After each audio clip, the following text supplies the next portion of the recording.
সকালবেলা দেখো ঘুম থেকে উঠে এখানে চা বসিয়ে দিয়েছি, কারণ সব পিসি এসেছিলো, তার জন্য চাটা করে নিচ্ছিলাম, সবাই মিলে চাটা খেয়ে নেব। আর চাটা হয়ে গেছে, আমি এখন কাপেও ঢেলে নিয়েছি। এখন ওই ঘরে চলে যাব, সবাই মিলে চাটা খাবো।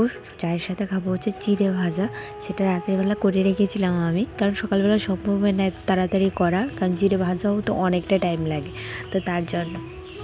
তারপর দেখো আমরা সবাই মিলে খাচ্ছিলাম, আর মামাম দেখছিল, ভাবছিল ওরা কি খাচ্ছে যেটা আমাকে দেওয়া যাবে না, হয়তো সেটা ভাবছিল, ও তাকিয়েছিল ওইদিকে। তো তারপর চাটা খাওয়ার পর তো মামামকে নিয়ে তাদের সাথে বেরিয়েছিলাম, তাদেরকে দেখিয়ে দিলাম যে ওরা যাচ্ছিল। দেখো এটা আমার বড় পিসি, আর এটা হচ্ছে আমার শাশুড়ি মা, তো তার জন্য তোমাদেরকে একটু দেখিয়ে দিয়েছি। আর দেখো চলে যাচ্ছে, আর আমি আর মামাও দেখো এখানে একটু ঘুরতে বেরিয়ে গেছি, কারণ মামা ওরা চলে যাচ্ছিলো, মামার মুখটাও একটু কালো হয়ে গেছিলো যে ওরা চলে যাচ্ছে আর আমি যেতে পারবো না, তো তার জন্য মামাকে নিয়ে একটু ঘুরে এলাম। আর দেখো বাড়িতে চলেও এসেছি, বেশি ঘুরিনি, একটু তাদের সাথে একটু রাস্তার মাথার মধ্যে গেলাম, আমরা তারপর চলে এলাম। শুভ সকাল বন্ধুরা, তোমরা সবাই কেমন আছো? আশা করি সবাই ভীষণ ভালো আছো, আর আমিও ভালো আছি। আমি আমার আরেকটি নতুন ব্লগে জানাই তোমাদের অনেক অনেক স্বাগত, আর এত তাড়াতাড়ি এতটা ভালোবাসা দেওয়ার জন্য তোমাদের অনেক অনেক ধন্যবাদ। তো চলো আজকের ব্লগটা এখান থেকে স্টার্ট করছি। চাটা খাওয়া তো তোমাদের সাথে শেয়ারই করলাম, শেষ হয়ে গেছে। আর শাশুড়িটার মা সব চলে গেছে, আমি পিসি এসেছিলো, তারা উনিও চলে গেছে, তাদেরকে তাড়াতাড়ি করে চা করে দিয়েছি আমি। এখন যাবতীয় আস্তে আস্তে সব কাজ গুটিয়ে নেবো, মেয়েকে খাওয়াবো।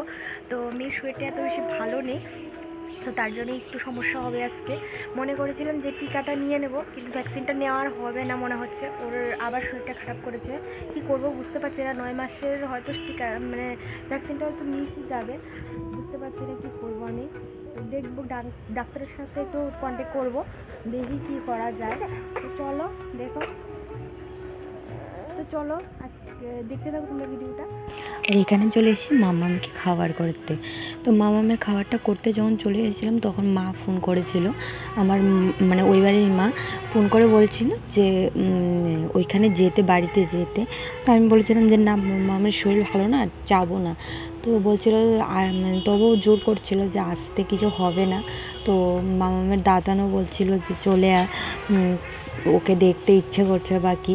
তো তারপরে দেখো মামার বাবাকে জিজ্ঞেস করলাম, হঠাৎই প্ল্যান হয়েছে, আমার এইভাবে প্ল্যান হয় আর হঠাৎই আমি যাই, আগে থেকে কোনো প্ল্যান থাকে না আমার। তো মামামের খাবারগুলো নিয়ে এখানে মামামের কাপড়গুলো, কালকের কাপড়গুলো আমি ভিজা যেগুলো ছিল এগুলো শুকাতে দিয়ে দিলাম। রৌদ্র উঠেছে একটু, এত ভালো করে রৌদ্র উঠে না জানো তো, অনেকটা সমস্যা হয়, আমাদের জন্য নয় কিন্তু মামামের কাপড়গুলোর জন্য অনেকটা সমস্যা হয়ে যায়। তারপর জল চলে এসেছে, আমি এখানে জলটা তুলে নেব, কারণ পরের দিন এসে আমি জলটা তুলতে পারবো না। আর আমি একদিনের বেশি আমি থাকি না, একদিন কি বলে যেতে যেতে 12টা বেজে যাবে, কিন্তু আসবো পরের দিন সকাল সকাল চলে আসি আমি, আমার বেড়ানো অতটুকুই। তারপর এখানে সব এই গামলাটা দিয়ে রান্নাঘরে জল রেখে দেবো, কারণ কি জানো তো, রান্নাঘরে যে জল রাখার বালতিটা আছে সেটা ভেঙে গেছে, তার জন্য। আর এখানে রান্নাঘরের কাপড়গুলো যেগুলো দিয়ে গ্যাসের চুলাটা মুছি, সেগুলো কাপড়গুলো ধুয়ে দিচ্ছিলাম, যেগুলো দিয়ে ধরা হয়, যেগুলো ধুয়ে দিয়েছি, অনেকটাই নোংরা হয়ে গিয়েছিলো, তার জন্যে। এখানে দেখো আমি রেডি আর কিছু দেখাতে পারিনি, যেহেতু মামার বাবা অনেকটাই তাড়া দিচ্ছিল, যাবে হচ্ছে দোকানে, তো তার জন্য মামার পাপার সাথে চলে এসেছিলাম, মামামের জন্য ওষুধ কিনেছিলাম, তারপর দেখো চলে এসেছে গাড়িতে। আর এইটা হচ্ছে বিকেলবেলার ক্লিপ, বলেছি একটু দেখাবো বলে ভেবেছিলাম, তো সেটার পুরোটা দেখানো হয়নি, একটু তোমাদের সাথে শেয়ার করে দিলাম আমাদের বাড়ির পাশের জায়গাটা।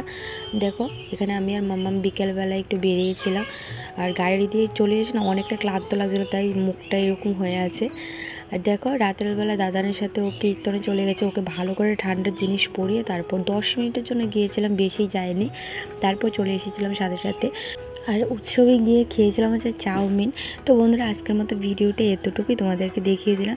তো যদি ভালো লাগে থাকে তাহলে লাইক কমেন্ট শেয়ার অবশ্যই সাবস্ক্রাইব করে দেবে।